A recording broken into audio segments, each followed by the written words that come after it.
Boa noite a todos, né? Estamos aqui hoje com o professor da Universidade Estadual da Paraíba, Jonas Duarte, que foi o nosso convidado de hoje, que de certa forma veio nos prestigiar na abertura desse programa do podcast de Catu Arretado, de Olho no Cariri, que nós vamos falar sobre a pauta da implantação do Instituto do IFPB na cidade de Boqueirão. Ele que é o idealizador desse projeto, e eu queria de imediato agradecer, Jonas, o nosso convite de vir aqui hoje falar para os ouvintes, né, que estão nos assistindo, falar desse projeto inovador que é o IFPB, esse projeto do IFPB ser implantado na cidade de Boqueirão. Então, seja bem-vindo. Eu queria que, de imediato, você se apresentasse. Quem é Jonas Duarte? Né? Esse cara arretado do Cariri, um sonhador, professor. Eu passo a palavra agora para você. Boa noite, eu sou Jonas Duarte, eu sou daqui de Caturité. A família, acho que a maior família de Caturité é a minha. Acho estranho quando eu encontro alguém em Caturité que não é meu parente, porque a família Trovão, Duarte, Cordeiro, é tanta família, né? A gente, eu são aqui, acho que é a quarta ou quinta já. Meu avô veio para cá, minha avó já estava aqui, minha bisavó já era daqui. Eu sou daqui. E estudei, né? Estudei em Campina Grande. Fiz mestrado em Economia, doutorado em História Econômica. Me tornei professor da Universidade Federal da Paraíba. 94. Eu era professor da Universidade Estadual da Paraíba em 92, 93. E desde 94 sou professor da Universidade Federal da Paraíba. Já fui vereador em Boqueirão e já fiz muita coisa na vida. Muita coisa. Agora mesmo publiquei esse livro aí, que eu estou vendo que você está com ele aqui. Tenho outro livro engatilhado para publicar, ia publicar agora em dezembro, mas faltou dinheiro. E eu sou um cara da luta política. Vivo política de manhã, de tarde e de noite. Eu penso o seguinte, Joelson, eu tenho um ideal comigo. Eu acho o seguinte, eu sempre me faço essa pergunta: o que é que eu estou fazendo nessa terra? O que é que eu estou fazendo aqui nessa vida? É a pergunta que eu faço para mim. Eu acho que eu tenho que ter causa. Eu tenho causas na vida. Eu tenho uma causa que eu luto sempre. Sempre estou atrás de uma coisa. Ô, Jonas, sempre buscando coisa. A gente enaltecer a nossa discussão, assim, o nosso bate-papo, porque na verdade nem um debate político, nem um debate importante para o Cariri, mas eu acho que você traz nas raízes do Cariri esse cara arretado, esse cara que luta, esse cara guerreiro, que conseguiu chegar mais ou menos, eu acho que onde você nem imaginou. Não acredito que você chegou onde imaginou como professor, como o seu projeto de vida. Está aqui um dos livros que eu consegui adquirir, Entre Sonhos e Sertões, de sua autoria, né? Esse livro muito bacana que traz aí toda uma narrativa da sua história, da sua militância política, principalmente na cidade de Boqueirão, né? E as suas raízes da sua família. Eu acho que é muito importante a gente, voltando para a nossa pauta, falar do IF. Em Boqueirão ocorreu uma audiência pública no dia 27, né? Como você é idealizador desse projeto, você convidou justamente a reitora da universidade, do IF, se eu não me engano, se eu não estiver equivocado, e toda uma equipe técnica, para fazer uma avaliação da estrutura da escola agrícola, onde vai, de certa forma, ser implantado o projeto do IFPB para Boqueirão. Como foi que a reitora e a equipe técnica avaliou a estrutura do prédio cedido, né, pelo gestor do município de Boqueirão, Marcos Freitas, atual prefeito, junto com toda a sua equipe, João Paulo II, deputado, hoje atual deputado estadual. Como foi que ocorreu essas conversas e como foi que foi avaliado por a equipe técnica a questão da implantação desse projeto em Boqueirão? Olha, as pessoas estão me colocando como idealizador desse projeto do IF para Boqueirão. Eu não sou idealizador de nada, eu diria que eu sou um mobilizador dessa questão. Pessoalmente, desde quando dos outros governos Lula, quando houve a expansão dos institutos federais no Brasil, que eu sempre protestei, sempre reclamei porque é que não tem um campus em Boqueirão. Eu acho até uma coisa, gente, eu acho uma coisa imoral. Eu acho imoral Boqueirão não ter um instituto federal. Se observar a expansão dos IFs, a Paraíba recebeu 20 institutos federais. Alguns, né, pegaram algumas escolas técnicas estaduais e foram transformados em institutos federais. Nenhum Cariri Oriental. Então eu acho um absurdo. Veja o que é o Cariri Oriental para Paraíba. Nós somos uma bacia leiteira importantíssima. Nós temos o Açude Epitácio Pessoa, que abastece Campina Grande de água e abastece boa parte da Paraíba com alimentos. Produz ali em Boqueirão, você vê produção de batata, de banana, de milho, de coco,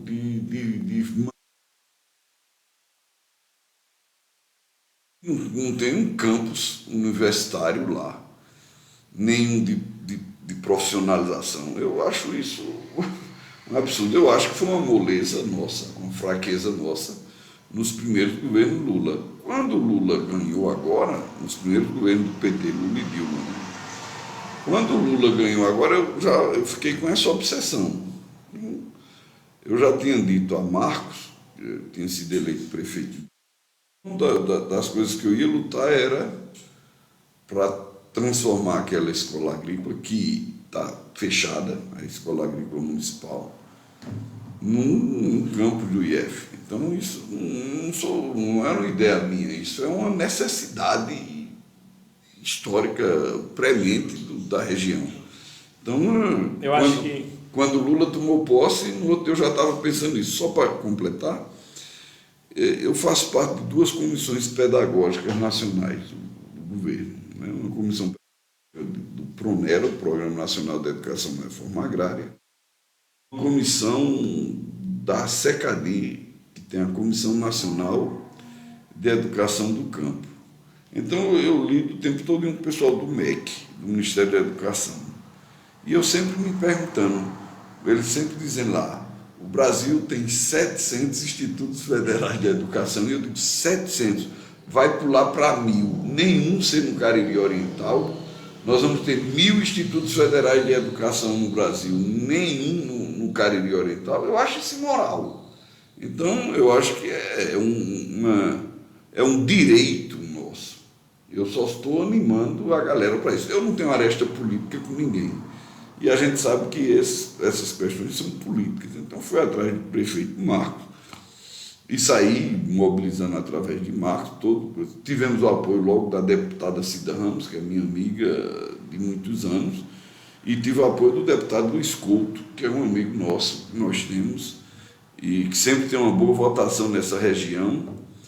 E depois de ter o apoio do Luiz Couto e Cida, eu digo, não, eu tenho que pegar o apoio dos outros. Hoje nós temos o apoio de praticamente toda a bancada federal da Paraíba.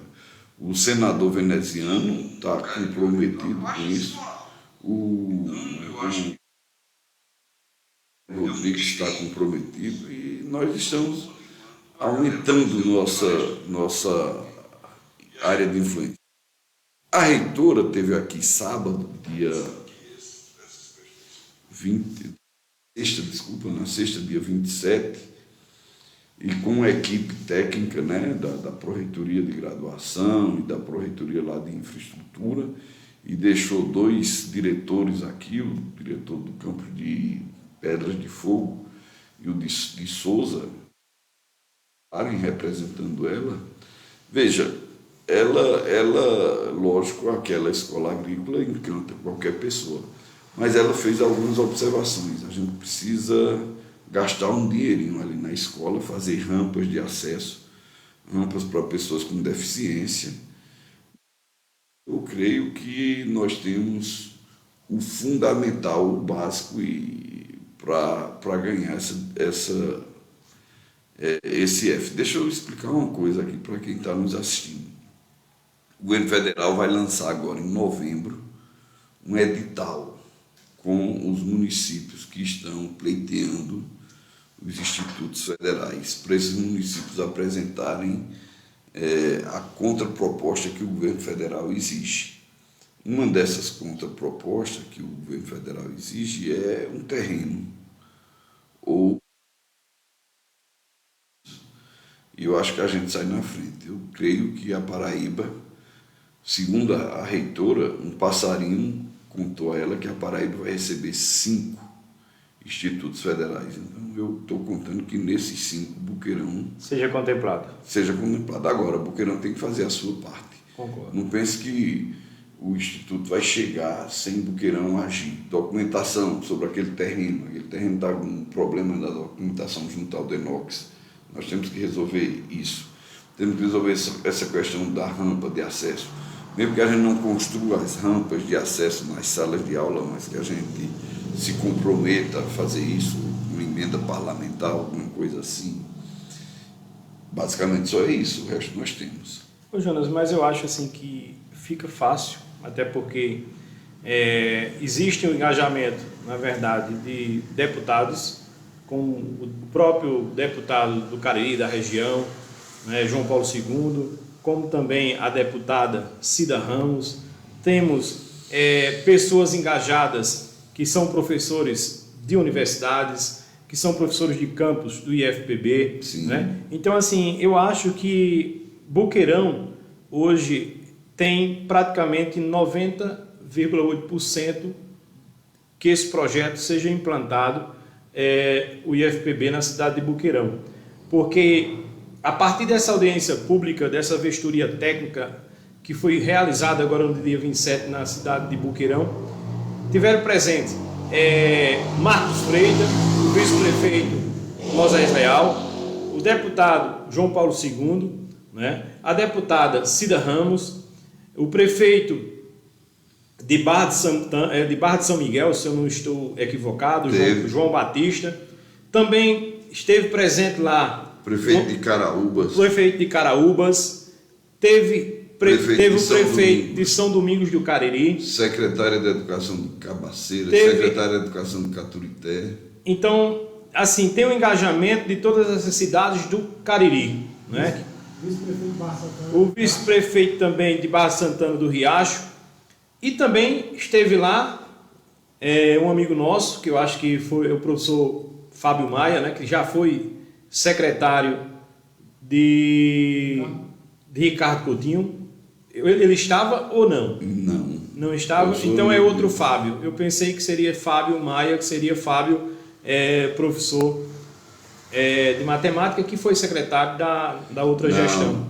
Não. Mas o que é mais interessante é a gente fazer essa avaliação, né, a partir dessa construção do potencial econômico que Boqueirão tem e o que o IFPB vai proporcionar o desenvolvimento de Boqueirão. Porque eu acredito, na minha visão, na minha opinião, o IFPB ele vai abrir portas para no futuro próximo seja implantada uma universidade estadual em Boqueirão ou até mesmo uma universidade federal. Porque assim, eu acho que A partir do momento que você implanta um projeto como o IFPB, que vai, de certa forma, fomentar a educação a partir do ensino técnico e a partir até mesmo de graduação, né, que os institutos possibilitam, né, a partir desses cursos técnicos e também da capacitação de profissionais da área da educação, eu acho que quem ganha com isso é o Grande Boqueirão, e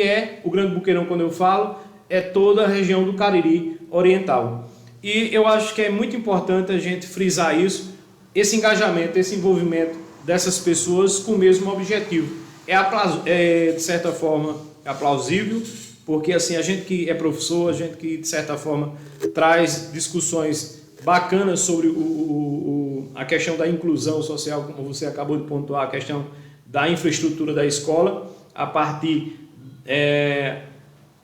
que o próprio, digamos assim, a própria gestão municipal, ela tem que se engajar nesse sentido, né? Em deixar a estrutura pronta para que a gente possa aí, de certa forma, eu acho que o governo Lula e junto com sua equipe, a partir dos projetos de implantação desses IF na Paraíba, Boqueirão saia ganhando, já está na frente, né, praticamente, e eu acho que é isso. Eu acho que você, de certa forma, é o idealizador, porque, na minha visão, você foi o mentor intelectual desse projeto, né, mesmo com sua humildade, você sabendo engajar essas pessoas, tendo um diálogo com todos esses prefeitos, com esses deputados, você, de certa forma, sem falar dos colegas e amigos dentro dos campos do IF e das universidades federais, como você é professor atual e titular da Universidade Federal da Paraíba.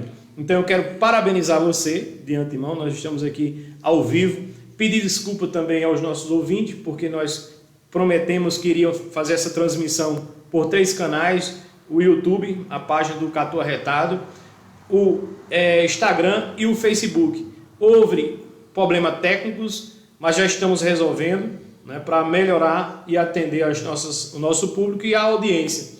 Mas estamos transmitindo na página do professor Joelso Mendonça, na página do Facebook. Então, desde já eu quero aqui abrir o nosso leque, a nossa conversa, para que a gente possa ainda mais trazer essa pauta diante do que você pode aqui nos esclarecer com relação ao projeto do IFPB. Deixa eu dizer uma coisa, eu não acho, tendo o IF, eu não acho que precise de universidade, não. Na sua opinião? Na minha opinião, o IF tem 2 viés. Um de graduar em nível superior, portanto, cumpre o papel da universidade, e o de formação profissional técnica em nível médio. Caramba, isso é o que o Brasil precisa.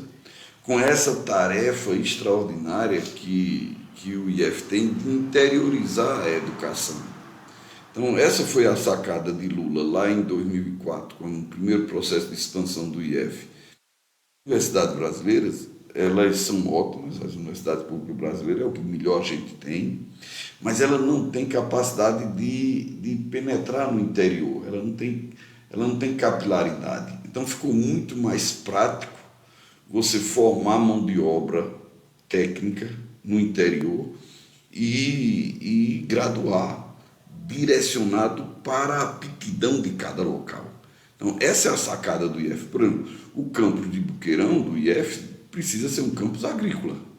Nós vamos criar um campus do IF em Boqueirão para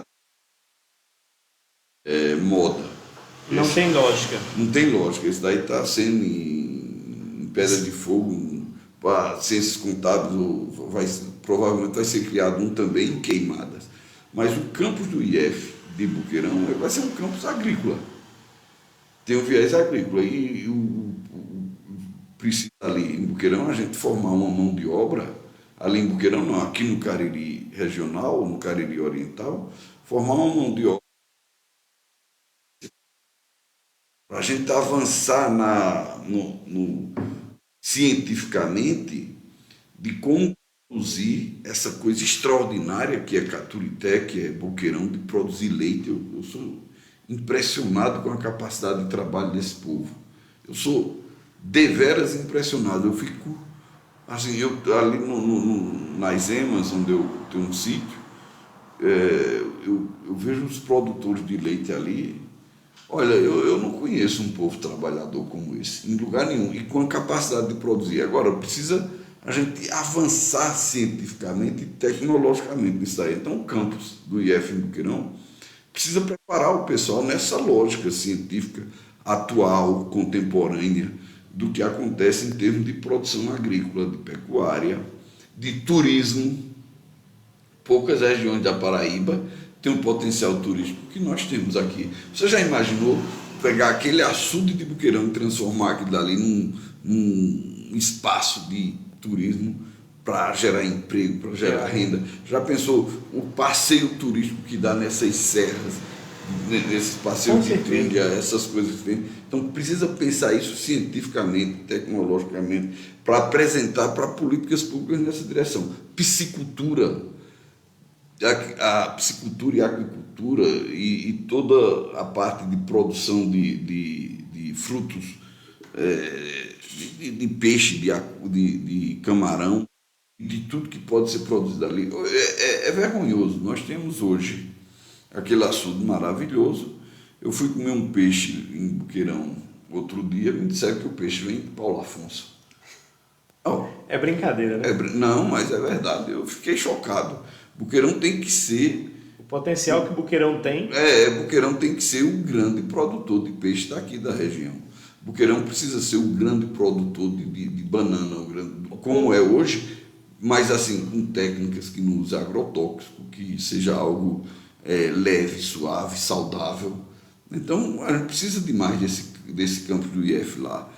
E é isso, eu não vejo como a gente perder essa parada. Ô Jonas, você é uma pessoa mais indicada para falar justamente do potencial econômico, né? Digamos assim, porque você tem pós-graduação, não é isso? No núcleo de agroecologia, não é verdade? E a sua pós-graduação foi a parte justamente do pós-doutorado, o núcleo de agroecologia e combate à diversificação do INSA, que é o Instituto do Semiárido. No caso, qual é a sua parceria com o Instituto, né, do INSA, do Semiárido? Qual é a sua relação que você tem com a diretoria do INSA, né, que traz toda uma pesquisa, desenvolve pesquisa justamente voltada para o semiárido? Porque você criou recentemente, né, um instituto, Emetério Duarte. Instituto Cariri do Bem Viver. E que, de certa forma, está voltado dentro dessa perspectiva do agroecologia, dentro dessa temática voltada aqui para o homem do campo, para o Cariri. Então, o que é que você poderia nos acrescentar nessa discussão, fazendo essa relação do Instituto, né, do Instituto que você criou aqui em Caturité, e a parceria do INSA? Olha, vou contar essa história. Eu disse aqui no início desse programa que eu sou um sujeito que vive causas. Você é sonhador. Eu vivo abraçando causas e é isso que me anima. Eu me sinto um jovem nesse assunto. Porque se o cara não tiver uma causa na vida, vai o quê? Dormir em casa, morrer. Eu não quero, eu quero abraçar causas. Eu fazia meu doutorado em São Paulo, quando aqui a minha pesquisa era sobre semiárido. Quando eu me deparei aqui com um monte de gente criando cabra, e agricultores criando cabra, e querendo vender leite de cabra ao governo. Nós abraçamos aquela causa e começamos a discutir como vender leite de cabra ao governo, e deu certo. E aí o pessoal comprou e depois isso daí produziu o PAA, Aquisição de Alimentos, que aliás é um dos maiores orgulhos na minha vida de ter participado daquela luta. Ora, quando a gente estava estudando aquilo, eu estava escrevendo minha tese de doutorado na USP. Quando terminei minha tese, o meu último capítulo, eu faço um apanhado do que o que o pessoal teria como ideia para cá. E as ideias da gente era criar uma coordenadoria de políticas públicas para o semiárido. Zé Graziano tinha sido meu professor. Meu doutorado foi na USP, Zé Graziano era professor da Unicamp. Mas eu paguei uma disciplina USP e Unicamp junto. Eu paguei do Zé Graziano, peguei o e-mail de Zé Graziano, e Zé Graziano foi nomeado ministro do Fome Zero de Lula. Então eu entupia Zé Graziano com e-mail propondo aquelas coisas. Propondo ideias, né? Propondo ideias e, sobretudo, a história de comprar leite de cabra e de criar um órgão semiárido. A gente precisava de um órgão para o semiárido. Peguei um documento, levei na casa, tinha sido eleito na época deputado federal, Carlos Dunga. Rosil era amigo de Carlos Dunga, me levou na casa de Carlos Dunga e eu entreguei um documento a Carlos Dunga pedindo a criação da coordenadoria de políticas para o semiárido. O pessoal, mas tu vai atrás de Carlos Dunga, acho que a gente já foi adversário no passado, eu vou atrás. Cássio Cunha Lima tinha sido eleito governador em 2002 e Jurandir Xavier era assessor de Cássio e meu professor. Eu disse, Jurandir, eu preciso entregar isso a Cássio. Entreguei o mesmo documento a Cássio, para a gente criar uma coordenadoria de políticas para o semiárido. Naquele período, o pessoal do Ministério de Ciência e Tecnologia me disse que tinha dentro do Ministério de Ciência e Tecnologia, Sérgio Rezende, proposto a criação de um Instituto de Tecnologia para o Semiárido.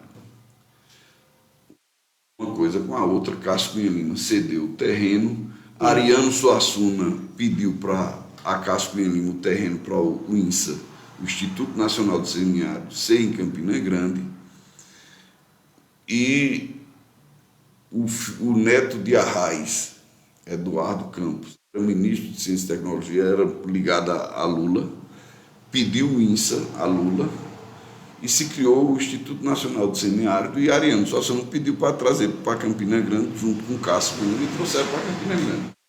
Então se criou o Instituto Nacional do Semiárido a partir desses dois movimentos. E outro movimento, se criou um movimento dentro do Ministério de Ciência e Tecnologia e havia uma pressão popular para se criar essa política pública para o Instituto Nacional do Semiárido, para o semiárido. Aí se criou o Instituto Nacional do Semiárido. Deixa eu terminar essa história. Foi outra causa ganha minha, outra vitória. Eu pulava de alegria. E ia todo dia falar com o Manelito de lá. Dizia, Manelito, eu quero trabalhar no INSA. Eu sou o cara que estudei, fiz mestrado, doutorado, estudando semiárido. E Manelito dizia, mas você é historiador, que danado um historiador está querendo fazer aqui? Isso aqui é coisa... A ideia do Manelito era ter ali agrônomo, zootecnista, veterinário, e Manelito era muito crítico para entrar no INSA com o Manelito. O INSA começou a fazer um projeto de educação do campo, e eu soube. Eu estava João Pessoa, soube, mergulhei dentro desse projeto. Eu quero participar, e o pessoal, mas vai fazer, eu vou dar aula sobre economia no semiárido, história e economia no semiárido. Escrevi um texto de 15 páginas, aspectos históricos, tal. Pediram alguma coisa, eu escrevi em 2 dias. Eu conheço a história desse território e a economia desse território. E eu tenho muita facilidade de escrever. 2 dias escrevi o texto, tiveram que me botar no curso. Quando me botaram no curso, eu tinha uma bolsa nessa época do CNPq. Sim. Eu nunca contei essa história em lugar nenhum. Também nunca tive a oportunidade. Eu tinha uma bolsa do CNPq na Universidade Federal de João Pessoa.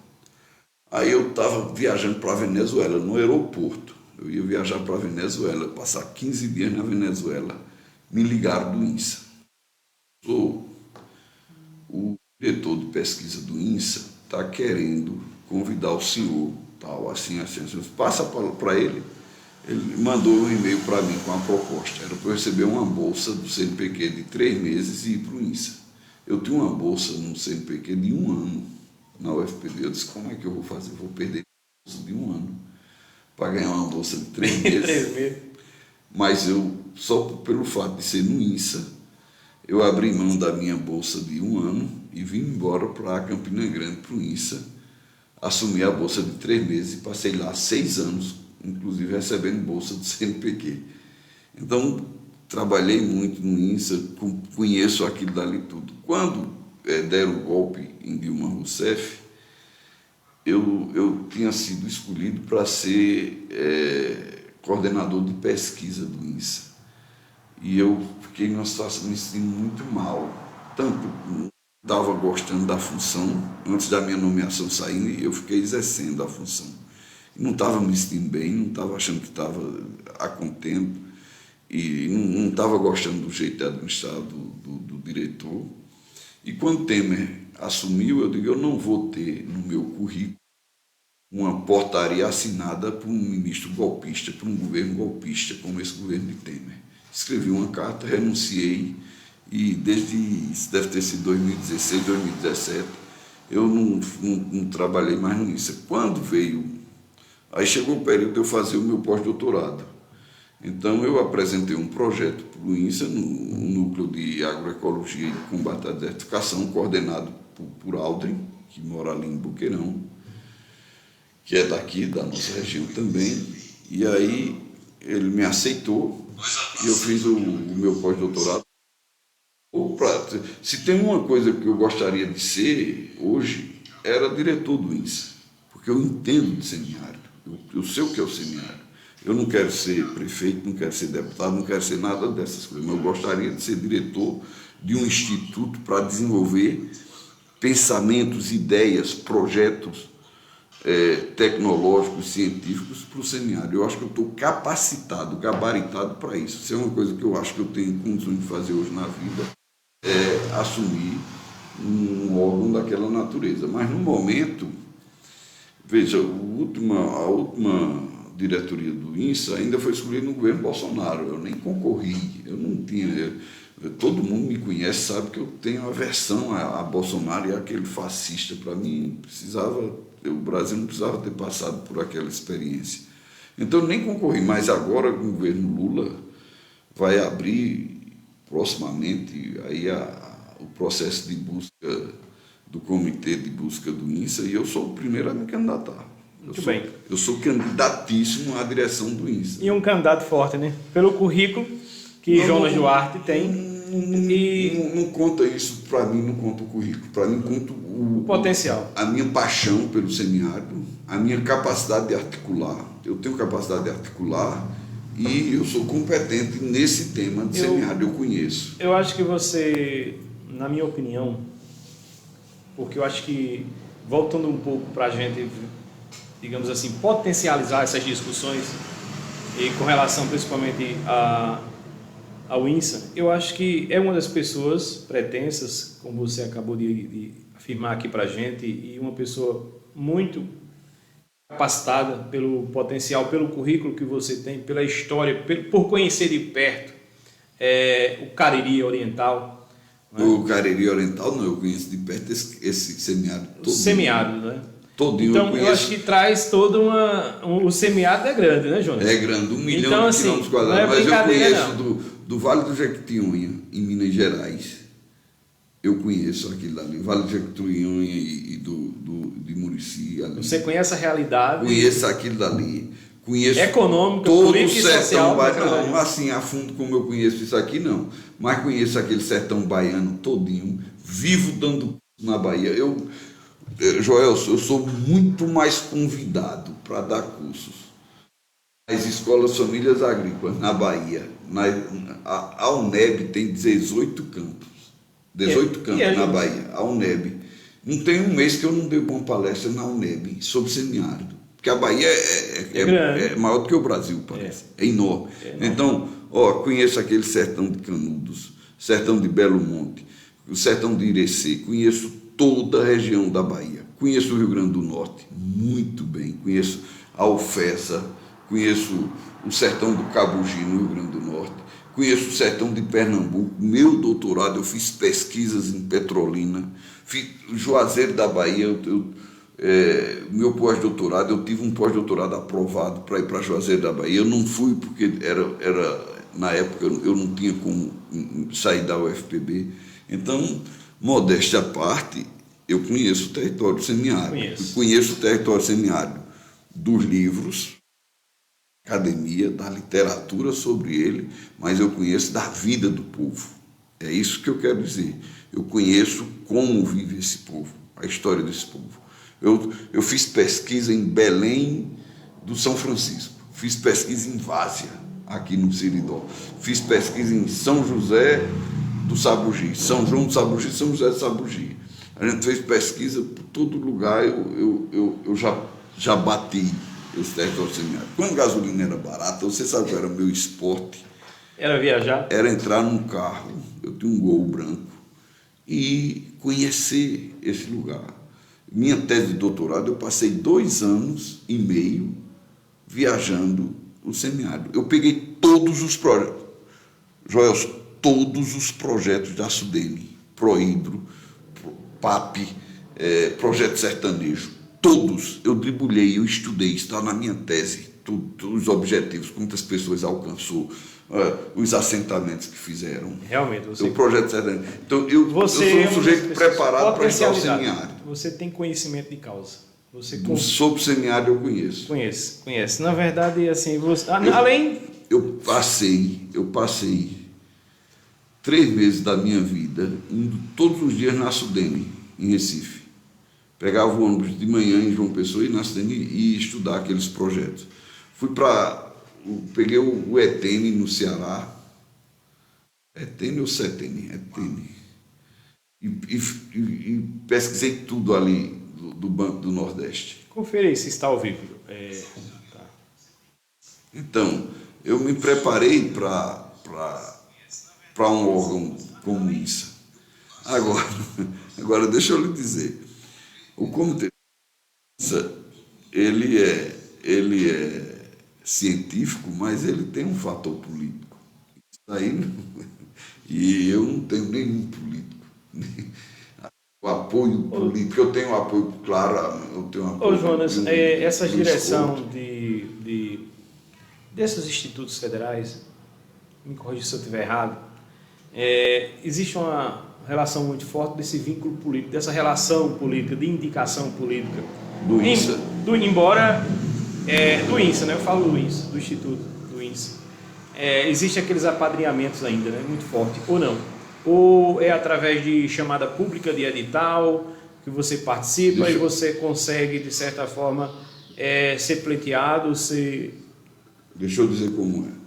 Como é que funciona, na verdade, esse processo? Vai ser aberto um edital com um comitê de busca formado por 5 cientistas, o do INSA. Certo.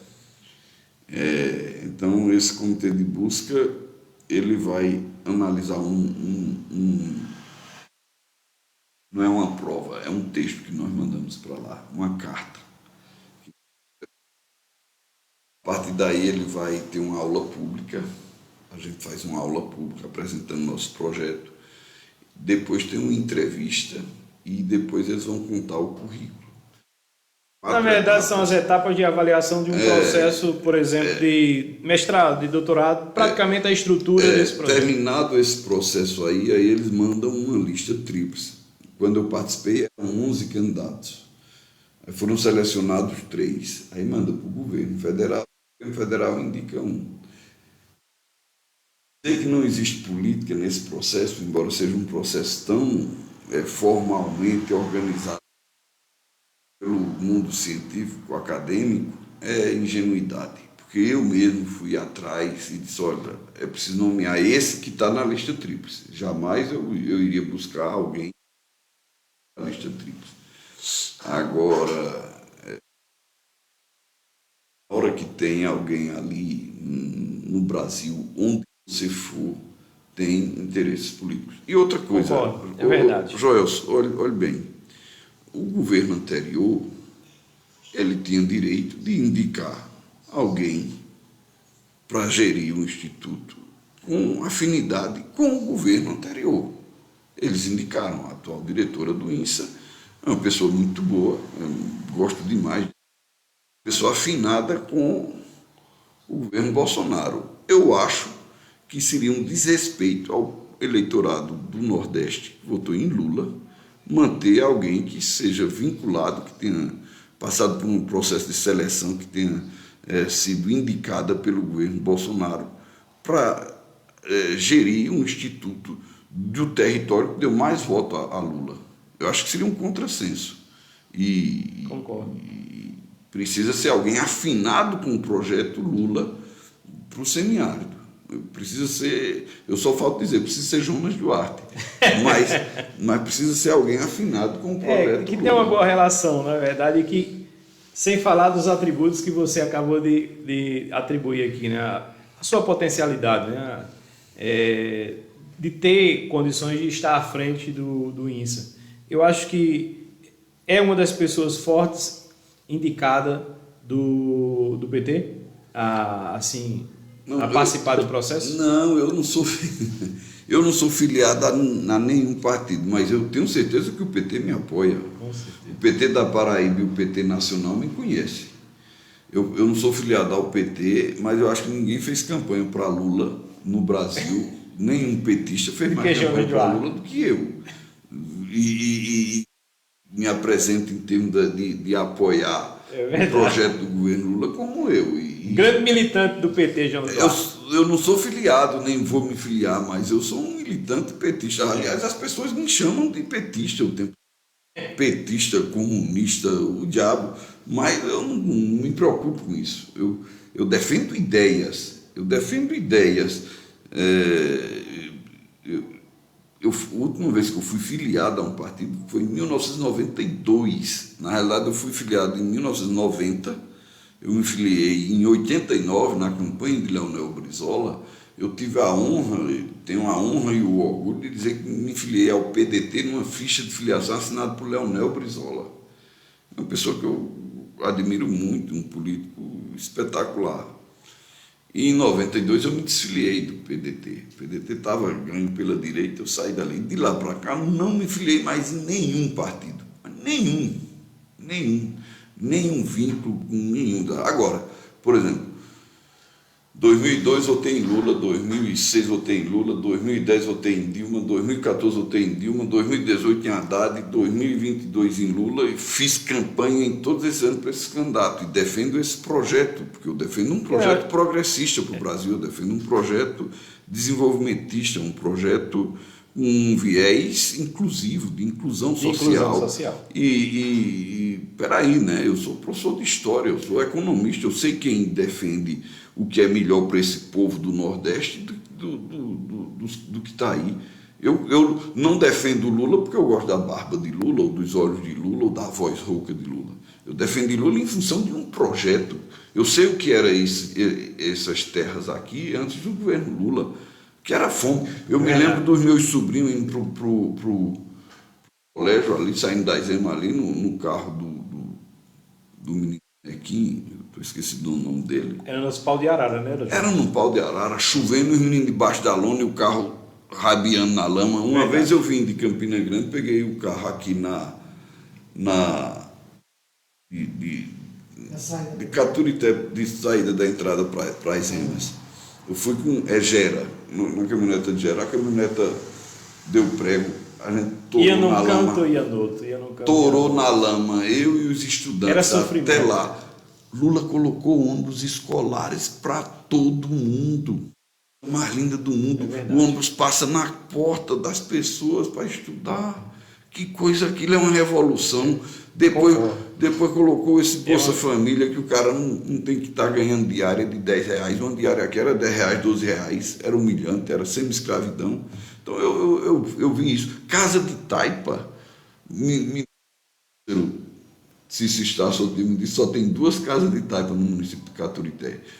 É a de Zé Barbosa, que ele não deixou, e a de outra pessoa que eles não deixaram derrubar. Mas a gente tinha 45% das casas de Caturité era de Taipa. O governo fez tudo casa de alvenaria, criou um financiamento para isso. O PAA comprando leite, entregando na merenda escolar a produção do produtor local. O Pronaf. Sabe quanto era? O PA beneficiou muito assim, a região do Cariri, principalmente Caturité, por conta da indústria do leite aqui. A indústria. Olha. Cariri. Vamos né, lá. que fazia O que justamente era o leite- uma boa contrapartida para o Estado, né? A Leite Cariri é uma indústria que é exemplo para a gente aqui. A Leite Cariri, em 98, quando começou, chegava, era 5 mil litros de leite por dia. Durante o governo Lula e Dilma, aquilo dali cresceu, chegou a 60 mil litros por aí, 55, 60 mil litros de leite por dia. Terminou o governo Dilma, aquilo dali caiu, está de novo aí, deve ter o quê? 5 mil, 6 mil litros de leite por dia. Só não vê quem não quer. A crise da Cariri, crise da Cariri, que desempregou muita gente, é resultado do fim dos governos petistas. Eu tenho isso, como explicar isso economicamente, mostrando planilha, mostrando dados, o que foi que aconteceu naquele processo. Então, peraí, eu não tenho nenhum motivo pessoal para votar no PT. Nenhum. Eu não ganho mais com isso. Eu não tenho nenhum cargo com isso, nada, nenhum. O meu salário é o mesmo. E veja, a proteção que eu tenho por ser um professor titular no governo Bolsonaro é a mesma proteção que eu tenho no governo Lula. Eu sei. Então eu não posso ser demitido. Bolsonaro não pode me demitir. Então, minha única razão de defender a candidatura de Lula e o governo Lula é pelo que eu vi. Veja, em 2005... Na verdade, pelas ações, né? Pelas políticas públicas que ele desenvolveu nos seus beneficiou governos, o povo. que beneficiou justamente as sou pessoas mais humildes, mais carentes. Eu acho que é essa avaliação que você faz com relação do governo Lula. Quem defende Bolsonaro, defenda, respeito, está lá, deve ter alguma razão. Cada um razão. tem uma forma de fazer. Deve ter alguma razão. A minha razão para defender o governo Lula é só uma. É ver o povo passava fome hoje de barriga cheia. É ver o povo que andava em cima de pau de arara, correndo risco de vida nos caminhões, hoje tudo em um ônibus escolar. É ver o povo que... O programa, o SAMU foi que revolucionou. O SAMU é o povo que não tem assistência à saúde nenhuma, hoje tem... Caturité tem 4 equipes médicas. É verdade. 4 equipes médicas. Agora você não olha só Caturité, vamos olhar Boqueirão, olha Queimadas. Olha Boqueirão, Queimadas. Olha Campinas. Olha essa região toda. O que mudou? Como é que a pessoa morre hoje? Você tem um infarto aqui, o SAMU chega, leva para Campinas, bota um estente, leva para o hospital lá de Queimada, mas leva para aquele de João Pessoa, o Hospital Metropolitano de João Pessoa, não morre mais. Então, isso foi uma revolução. Como é que o cara quer? Eu que tenho essa trajetória de defender os mais humildes, como é que eu não vou defender o governo Lula? Agora, a gente precisa ter claro uma coisa. Eu tenho muitas críticas ao governo, inclusive a esse governo agora, muitas críticas. E precisa saber uma coisa, não é o povo de braço cruzado e o governo fazer por ele, não. O povo tem que ir atrás. O governo como carne dura, só vai na pressão. Se então, você não for militante, não lutar por aquilo que você tem como objetivo, como um projeto, seja um projeto progressista, seja um projeto de desenvolvimento para uma determinada região, nada vai acontecer. Porque a partir do momento que você cruza os braços, nada vai acontecer. Você só vai conseguir, como agora, voltando à nossa pauta do IFPB, porque tem toda uma mobilização. Tem muitas pessoas envolvidas, tem muitas pessoas que aderem ao projeto, que sabem que o projeto vai potencializar toda a região do Cariri. Mas, saindo um pouquinho da nossa pauta, Jonas, vamos falar um pouquinho desse livro aqui, que é de sua autoria. Né? Esse livro, Entre Sonhos e Sertões, Sim. que você é autor desse livro aqui, que traz toda uma narrativa voltada para a sua história, pela sua militância, né? Que vem de Boqueirão, que aqui filho... Você é filho de Campinas, você é filho de Caturité, você é filho de Boqueirão, né? Mas, acima de tudo, você é filho da região, você é filho de Emetério Duarte, né? Que tem todo um legado, que tem uma história de respeito consolidada no Cariri. Então, assim, como é que você faz essa avaliação hoje, falando do eterno Emetério Duarte, a partir das suas produções, das suas escritas? Olha, eu vou falar uma coisa que é algo mais ou menos comum, mas eu preciso dizer assim, meu pai e minha mãe me emocionam falar deles, porque tem uma história de vida muito bonita. Papai tem uma história de vida muito bonita. Quando eu vou falar do meu pai lá fora, eu digo, meu pai morreu aos 88 anos sem conseguir abrir as mãos de tanto calo. Então, isso é orgulho para qualquer um, né? Uma pessoa verdade. que passou a vida trabalhando, lógico, papai. Mas é bonito. É bonito você ver. E mamãe também. Mamãe era uma mulher extraordinária. Essa mulher brava, defensora, protetora dos filhos, porque deu o que vier. Garra, com vontade de trabalhar, de ver a gente ir para frente, sabe? De botar a gente para estudar ali em Campina Grande sem medo de nada. Eu admiro demais a história Em uma deles. época muito difícil. Uma época muito difícil. Então eu sou muito fã do meu pai e da minha mãe.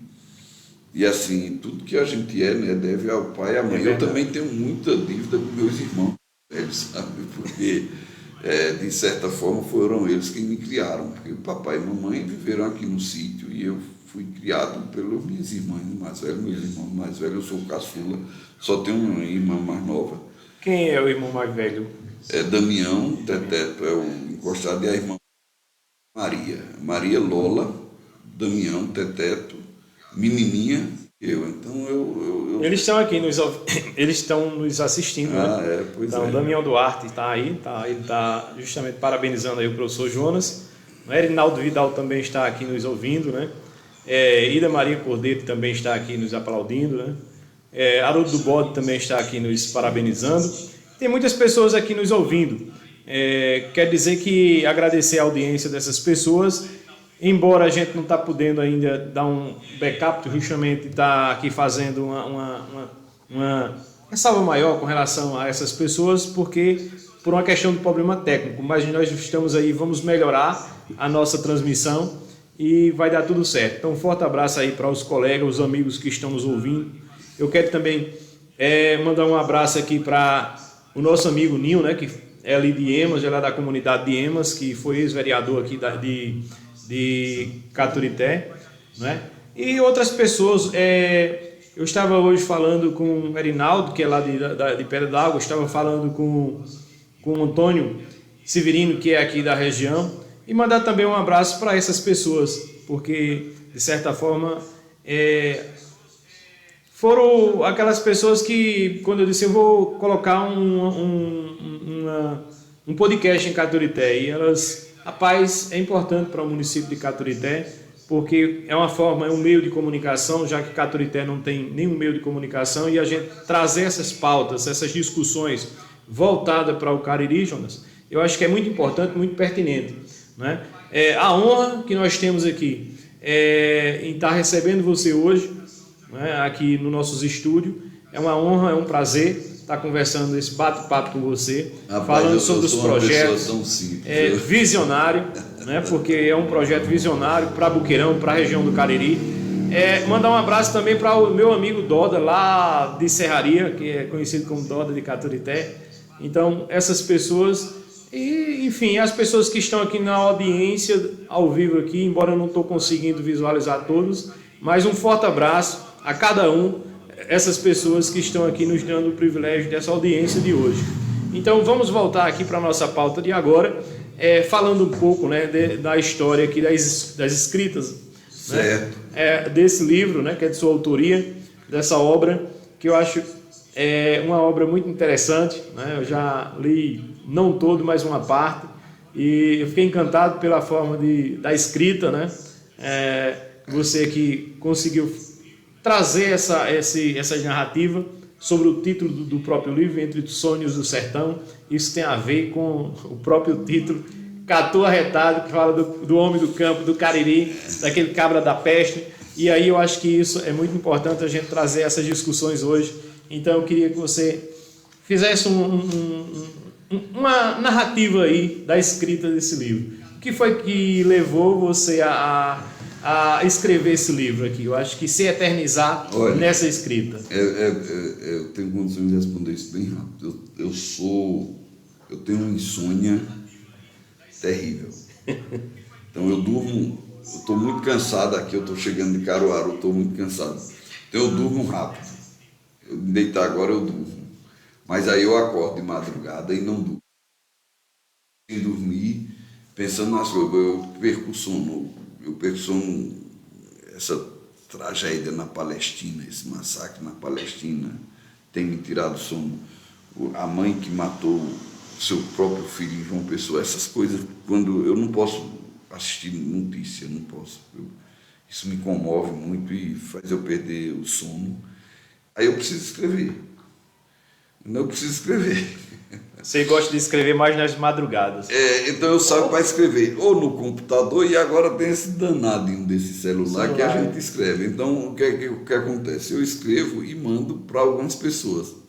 Os meus colegas da universidade, que eu amo de coração, são irmãos que eu adquiri na vida, começaram a dizer: ó, Jonas, quando tu for fazer teu memorial, para a gente ser professor titular, é outro concurso. O que a gente faz na universidade é 2 em 2 anos tem que fazer uma pressão e umas seleçãozinhas. Então tu vai fazer um memorial só das tuas atividades na universidade, tu vai contar tuas histórias de vida.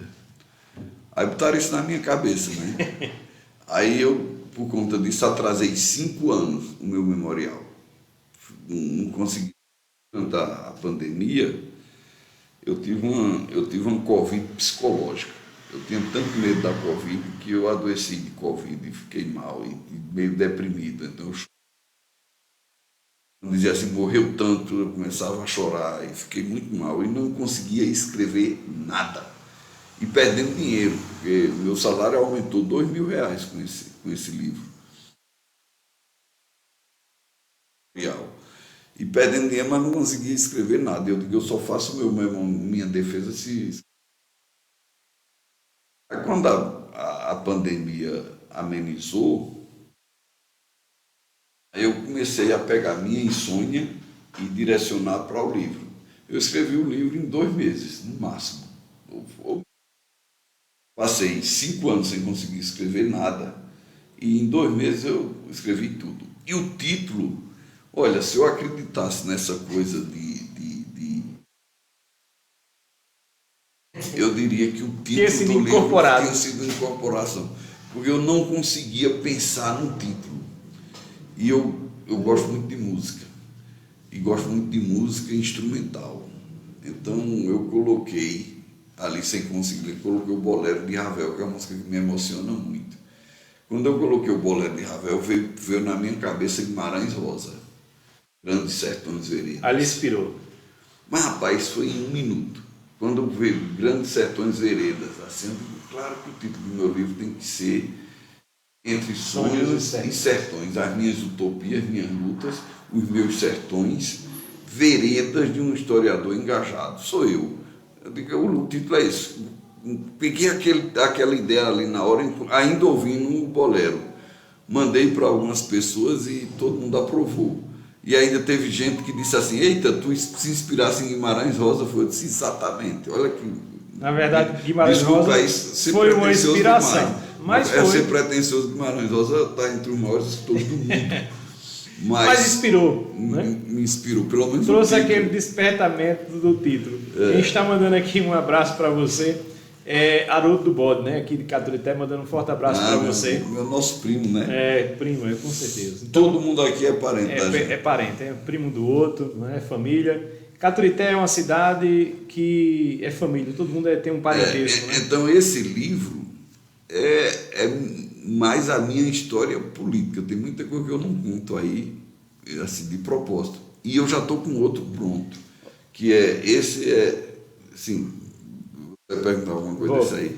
Jonas, com relação a isso aqui, traz toda uma narrativa da sua militância política em Boqueirão, não é verdade? Das minhas brigas. Das suas militâncias, né? Com Ernesto, né? Traga aí uma discussão bacana, porque eu acho que foi a partir justamente desse despertamento, dessa escrita, e eu acho que isso, de certa forma, falar sobre memória, sobre história local, desperta, falar sobre justamente cultura, né, e cidade, eu acho que é uma coisa brilhante quando a gente vai escrever os nossos artigos voltado para a nossa realidade, para a nossa vivência. É um sentimento, né, que envolve a gente porque de pertencimento, não é verdade? Porque a gente convive, a gente vive com aquilo, conviveu com aquilo. Então como você é conhecedor de causa, você colocou aqui muito bem, brilhante a sua justificativa aqui com relação de conhecer de perto a realidade do semiárido, o livro traz isso, né? Traz aquela realidade onde você vivenciou a sua militância política pelo desenvolvimento de Buqueirão, né? E da sua região, por que não dizer? Porque você, de certa forma, nós éramos todos filhos de Buqueirão, do grande Buqueirão, né? Então, essa região do Cariri aqui pertencia tudo a Buqueirão. E qual foi o ano que você foi eleito vereador, né? E para que o nosso público, né, que os nossos ouvintes que estão nos ouvindo, né, possa entender o que a gente, de certa forma, aqui está trazendo como narrativa, né, sobre a história desse livro. Né? Você foi militante justamente nas causas, se eu salvo me engano, da comunidade de Bela Vista, né? Então, assim, tem toda uma narrativa bacana de história de Jonas Duarte, quando ele era militante político, vereador, né, no Grande Buqueirão. Olha, eu não me lembro bem porquê, não sei, porque eu era muito criança. Existia uma rivalidade muito grande do pessoal aqui de Caturité contra Ernesto do Rego. Em 76 eu vim com um comício aqui em Caturité contra Ernesto. A gente elegeu Desterro de Zé Francisco. Sei. Desterro é irmã de Zé Picareta? Pronto, a gente elegeu Desterro em 76 com uma votação estrondosa contra a vereadora. Vereadora. Foi a vereadora mais votada da Grêmio. E eu já amava a política local. Mas era uma criança inocente. Quando eu vou estudar no Redentorista, e ali há um debate político, vai me politizando um pouco na luta contra a ditadura. E ali eu começo a frequentar o MDB Jovem, ou PMDB. Era MDB, eu já era PMDB Jovem. E ali as forças de esquerda estavam todas dentro do PMDB. E aquele pessoal, digamos assim, me captura, faz uma discussão grande. E aqui em Buqueirão, toda farra que a gente fazia, toda cachaça que eu tomava, terminava em discurso contra Ernesto. E eu pessoalmente, associava Ernesto com o ditador, representante da ditadura militar, porque na minha cabeça era isso. Então era muito natural que a gente se envolvesse. Papai tinha prestígio, papai era um homem conhecido, uma pessoa simples, mas uma pessoa muito conhecida, que tinha feito muito pelo povo dessa região aqui. Então botaram na cabeça do papai, porque tinha outro candidato, ninguém topou, botaram para papai sair candidato a prefeito. Meio que forçaram o papai a sair candidato a prefeito. Ele foi candidato? Ele foi candidato a prefeito. Naquela época eram 3 legendas. MDB 1, 2 e 3, Arena 1, 2 e 3. Acho que já era PDS 1, 2 e 3. Então só era... Qual foi o ano? Lembra? 82. 82. Então papai foi candidato a prefeito e eu fui candidato a vereador. Eu acho que foi isso que me elegeu. Eu não seria eleito sem o prestígio de papai. Eu era um jovem de 18 anos. Eu fui o vereador mais novo do Brasil naquela legislatura. Mas eu era de um entusiasmo, de uma vontade de brigar, que aquilo dali era apaixonante. Aquela juventude, eu não parava. Agora eu vou fazer uma pergunta. Só para terminar. Então eu fui eleito e o mandato meu foi só organizando o povo. Nós organizamos aqui, Jorge, no município de Buqueirão, 72 associações. Olha, hoje eu parei em Barra de Aroeira. Eu vim de Caruaru e estava muito cansado. Eu parei em Barra de Aroeira, ver se comprava amendoim. Na hora que eu desci lá, a mulher disse: "O senhor é Jonas Duarte?" Eu digo: "Sou." Depois eu lhe conheço, que o senhor vivia aqui, organizando a associação. Eu digo: "Era mesmo." Na militância. O senhor já pensou? A mulher me conhece dos anos 80, me conheceu lá, eu com a cabeça grande, branca, coxuda. Então nós organizamos 72 associações de moradores nesse município, em cima de uma moto, contando com o apoio do Centro de Defesa dos Direitos Humanos em Campina Grande, que a gente criou também. E fizemos um trabalho excelente. A nossa base maior era na Bela Vista, em Buqueirão. E aí foi lá que nós derrotamos Ernesto, elegemos João Paulo. Eu fui coordenador da campanha de João Paulo para prefeito em 88. Eu briguei pela candidatura de João Paulo. Tem umas coisas que as pessoas não sabem, mas eu vou contar rapidamente. Naquele ano de 87, final de 87, início de 88, houve uma reunião na casa do Manuel Andrade, em Barra de Santana, feito contra Carlos Dunga fosse Oscar.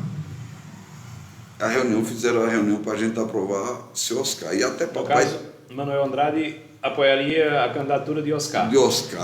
Manuel Andrade e o pessoal do Barra de Santana. E me chamaram para eu também apoiar Oscar. Oscar, parente nosso, casado com uma prima nossa, dentro do meu coração, amava Oscar. Amo ainda Oscar. Gosto demais de Oscar. Mas eu digo, não, quem tem voto é João Paulo. Eu disse na reunião.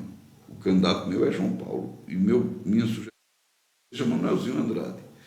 E briguei por isso. Para você ter uma ideia, nesse dia João Paulo parou aqui na entrada de Caturité, parou o carro, ficou me esperando eu, papai, Damião e Teteto. Quando a gente chegou, João Paulo apareceu, eu queria agradecer João Paulo e Isaías Monteiro por ter defendido minha candidatura. A gente defendeu, eu defendi a candidatura de João Paulo, isso precisa as pessoas saberem disso. O candidato que queriam colocar era Oscar, então eu fui quem briguei para ser João Paulo.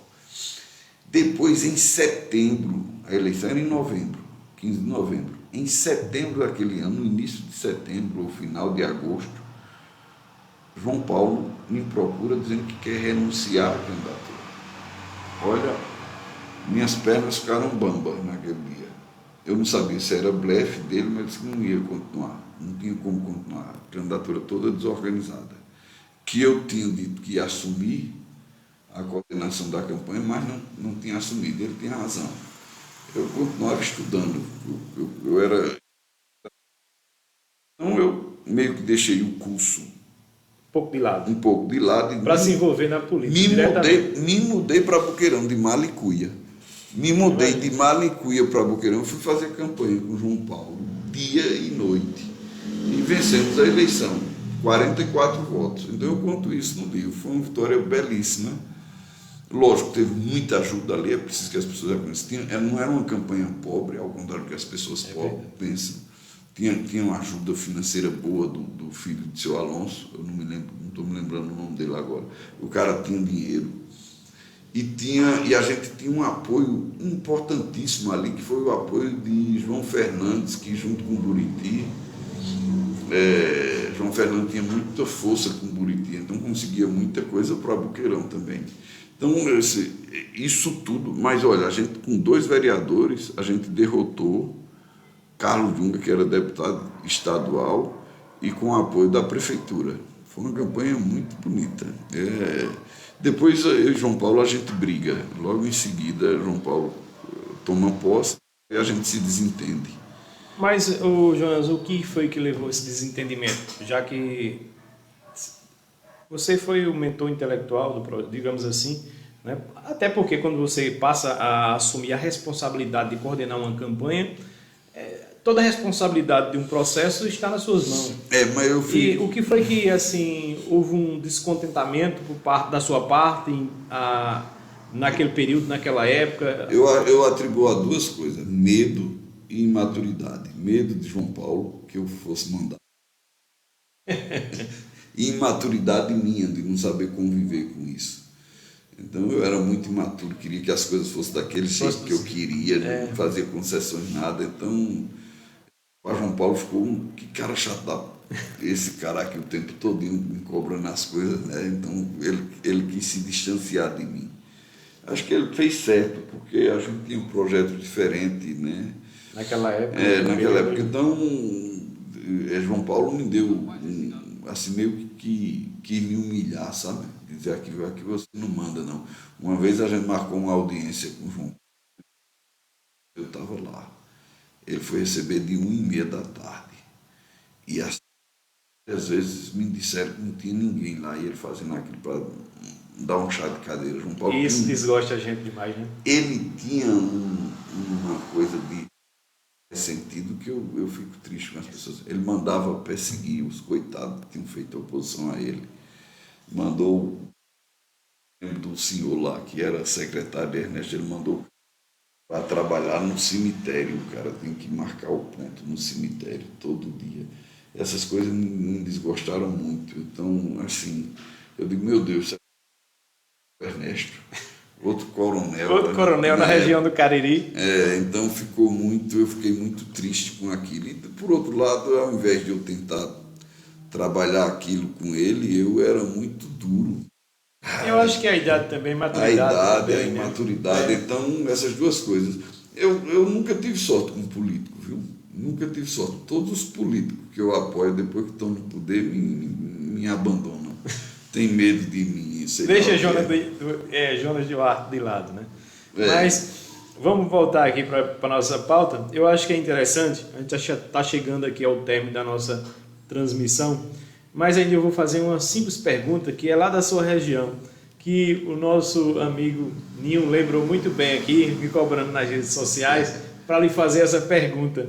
Que eu perguntasse a você sobre a chegada da energia em Emas, não é? A questão da aposta. Existiu uma questão de uma aposta? Como foi essa história que ele traz aqui? Porque ele não explica muito bem aqui. Ele pergunta a ele a história da aposta que chega a energia em Emas. Eu explico bem direitinho. Me explica aí essa aposta, que eu fiquei curioso, né? Eu vou explicar. Olha o ridículo da política. Ernesto era um coronelzinho que na cabeça dele fazer política era...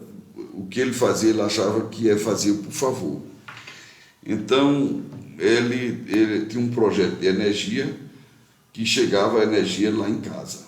Para você ter uma ideia de como era Ernesto, a máquina...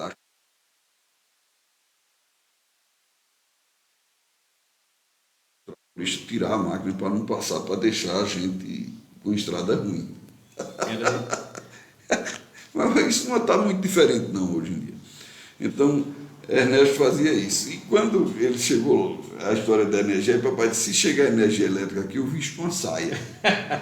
Aí tinha um menino, eu não me lembro o nome dele, que era o candidato a vereador deles. Esse povo chega aqui e fez alguma coisa, o povo encheu ele de voto, depois ele foi embora, nunca mais apareceu, eu não me lembro mais o nome dele não. Mas ele era o responsável pela empresa que estava colocando energia. Ele pegou isso pela palavra. Eu mostro que a gente bota energia. Papai disse, eu visto a saia. Não tem problema nenhum. Ernesto, para mostrar o ridículo que ele era, pois ele fez de tudo e botou energia elétrica lá. Ora, a gente derrotou Ernesto bonito, numa campanha bonita. Eu diria assim que eu vi Carlos Bunga tomando remédio. Eu imagino que Ernesto ficou umas noites sem dormir, porque um jovem como eu chegou para ele, eu cheguei para ele, Ernesto chegou a me agredir no rosto, deu um murro em mim. Eu disse, o senhor está indo embora, eu estou chegando. Né? Mas eu vou lhe derrotar na eleição. Eu não vou lhe dar nem um tapa. Foi um desafio. Foi. Eu disse assim, minha tapa no senhor vai ser em votos. O senhor vai ver, o senhor vai ser derrotado aqui em Buqueirão, coisa que o senhor nunca foi. Ele nunca tinha sido derrotado nem em Cabaceiras, nem em Buqueirão. Ele tinha tido 5 mandatos em Cabaceiras e Buqueirão em 5 também. E nós derrotamos. Eu falo isso achando graça, mas foi gostoso ganhar aquela eleição. Teve um sabor maravilhoso. Então eu conto isso no livro. É por isso que eu estou fazendo isso. E olhe bem, olha o que eu ressalto no livro e eu faço questão de dizer isso. Nós derrotamos Ernesto era um coronel, o cara não sabia receber o adversário. Essa semana, Rildo, que é vereador aqui, estava falando alguma coisa disso comigo, é porque eu estava muito ocupado, mas era alguma coisa de negócio. Rildo bota água, de vez em quando eu peço água lá em casa, no meu sítio, ele bota um caminhão d'água para mim, 2. E eu digo, Rildo, você é um vereador diferente, porque ele sabe que eu não voto aqui. Né? Eu nem conheço o Rildo direito. Ele bota água. Aqui, o cara, se não botar, logo voto no outro dia. A questão da indústria do carro-pipa. A indústria do carro-pipa é uma tragédia. Então, Que era que a gente estava falando? Da questão da água que Hildo colocava, né? Não, mas antes disso, de Ernesto. De Ernesto é a questão da tapa, né? Que ele deu Sim, e você que desafiou ele, né? Que ia derrotá-lo nas urnas e realmente concretizou de fato, né? Mas era isso que eu queria dizer. Agora, eu tive hombridade naquela época de reconhecer que Ernesto era honesto. Ele era um coronel, digamos assim, muito em função da época dele. Ele não... Ora, essa semana, nessa audiência pública em Boqueirão, a gente viu lado a lado prefeito e oposição.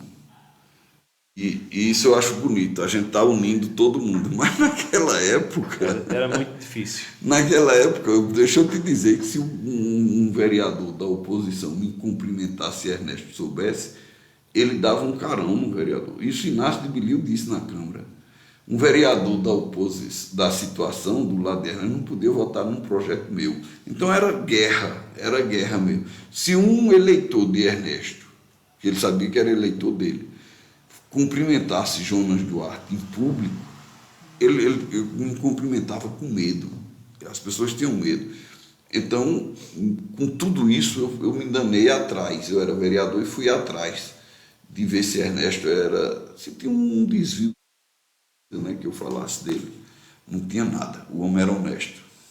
O homem era honesto. Eu digo isso no livro. Na íntegra. Na íntegra. E, inclusive, eu disse isso porque eu fiz questão de eternizar isso. Olha bem, minhas divergências com ele eram no campo da política e do comportamento político dele e tal. Agora, eu não poderia ser leviano e dizer que ele era desonesto. Então, quando eu fui atrás e encontrei, foi até uma coisa meio frustrante, não encontrei nada para falar dele, eu fiz um discurso na Câmara de Vereadores e reproduzi as palavras do presidente do Tribunal de Contas. Ele me parabenizou, disse que coisa bonita, um vereador tão jovem atrás dessa coisa e tal. Mas eu quero dizer o seguinte, se a Paraíba tivesse 10 prefeitos como o Ernesto, a gente estava... Nem 10 não, ele disse, deixei. Então, aquilo me desarmou. Eu disse, eu tenho que derrotar Ernesto por outras vias, não chamando ele de desonesto. Isso é muito natural na política brasileira, é horrível, né? Você quer desmoralizar o outro, chama de desonesto, o cara sendo honesto. Eu tenho muita raiva dessas coisas, de chamar o cara de ladrão. Ah, fulano é um ladrão, não tem prova nenhuma chama de ladrão. A gente só pode argumentar alguma coisa quando você tem provas. E deixa eu te dizer uma coisa, no serviço público brasileiro hoje é tão difícil roubar. Espera aí, é difícil roubar quem está de dentro. Né? E não, existe mecanismo. E a gente sabe que tem muita coisa aí, muitas relações promíscuas, governantes, empreiteiras. A gente sabe da promiscuidade que tem, mas não é uma coisa simples, não. Se o tribunal descobrir hoje, o cara é afastado, não tenho dúvida. E suas atividades públicas, não resta dúvida. Desde já eu quero aqui finalizar, eu quero agradecer primeiramente a Deus por ter concedido a graça da gente estar aqui hoje, né? Nesse programa Catu Arretado, um programa voltado de olho no Cariri, que a gente tem como objetivo trazer essas pautas com discussões. Agradecer aos nossos ouvintes que estão nos prestigiando com sua audiência e agradecer especialmente ao nosso convidado, o professor Jonas Duarte, professor da Universidade Federal da Paraíba, que nos agraciou hoje, dia 31/10/2023, né? Dia 31 de outubro, falando um pouco sobre o projeto do IFPB ser implantado em Boqueirão. Então, desde já, Jonas, agradeço aqui a sua presença. Eu deixo aqui o meu forte abraço e estou abrindo aqui para você fazer as considerações finais com relação à nossa transmissão de hoje. Olha, eu é que agradeço. Às vezes eu tenho em função de eu ser professor da universidade, professor titular, às vezes as pessoas me tratam com uma certa distinção. Eu quero dizer o seguinte, eu adoro cuscuz, adoro comer buchada, eu sou um sujeito do Cariri, sou um matuto. É um cabra retado da Eu sou um cabra, não sei se eu sou um cabra retado, mas eu sou um matuto simples, Essas coisas eu puxei a papai e a mamãe e me ensinaram a ser humilde, a ser uma pessoa simples. Eu agradeço tudo, esse ensinamento. Então eu assim, estou à disposição e quero ajudar. Não pleiteio, ó. As pessoas me perguntam, João, você está pleiteando algum cargo? Nenhum. Eu não posso ser diretor do campo do IFPB de João Pessoa. Boqueirão. De Boqueirão, eu não posso, até que eu gostaria, se eu pudesse, mas eu sou da Universidade Federal da Paraíba. Se eu pudesse ser, eu teria que ser liberado da UFPB. A UFPB hoje não pode me liberar. Eu tenho um cargo na UFPB, eu sou coordenador do CEAMPO. Esse cargo, eu tenho 4 anos de cargo. Não posso, a responsabilidade só de ser professor titular, né? Só poderia sair desse cargo se fosse para ser diretor do INSA. Aí eu sairia desse cargo, é outra coisa. E o IFPB tem muita gente para tocar implantar isso. Vou estar lá direto. E eu não tenho pleiteio nada de política. Sou eleitor em Campina Grande. Estou achando que eu vou transferir meu título para João Pessoa para votar em Cida Ramos, deputado, que aí eu tenho um compromisso com Cida Ramos, deputado. E só isso. Estou aí na luta, cheio de causas para defender. Sou um estudante de história. Eu não digo que eu sou um professor de história. Sou um estudante de história, amante da história e da economia. Um cara apaixonado pelo semiárido. Apaixonado. Hoje eu dei aula, eu falei aqui, já vai bem 2 horas, mas eu falei 8 horas, 12 horas em Caruaru. Segunda de manhã, segunda de tarde, terça de manhã e até um pedaço da tarde, só sobre semiárido. Imagina. Olha, destrinchando tudo, com muitas publicações nessa área, muito artigo publicado. Então, minha paixão é essa e estou aqui à disposição. Quem quiser tomar um café comigo ou uma cachaçinha de sábado no meu sítio ali em Caturité, será um prazer receber vocês aqui. E é isso. E agradeço. Amo a vida, amo viver por conta dessas causas que a gente tem para lutar aqui. Agradeço. Um abraço a todos. Eu quero agradecer especialmente aos nossos ouvintes, né, a todos que estão aqui nos ouvindo através dessa transmissão da nossa página do Facebook, da página do professor Joelson. Dizer que nos próximos programas estaremos aí resolvendo a questão dos problemas técnicos que nós tivemos no início, né? Agradecer ao nosso diretor aqui, né? Diretor também do programa da Cariri TV, que está aqui nos prestigiando, está aqui nos auxiliando também, e aos nossos ouvintes especial. Então, fica aí uma boa noite, um forte abraço a todos e uma boa semana, né, Jonas, que nós estamos aí. Fiquem todos e um bom feriado que nós temos aí pela frente também. Fiquem todos com Deus, que Jesus abençoe a todos.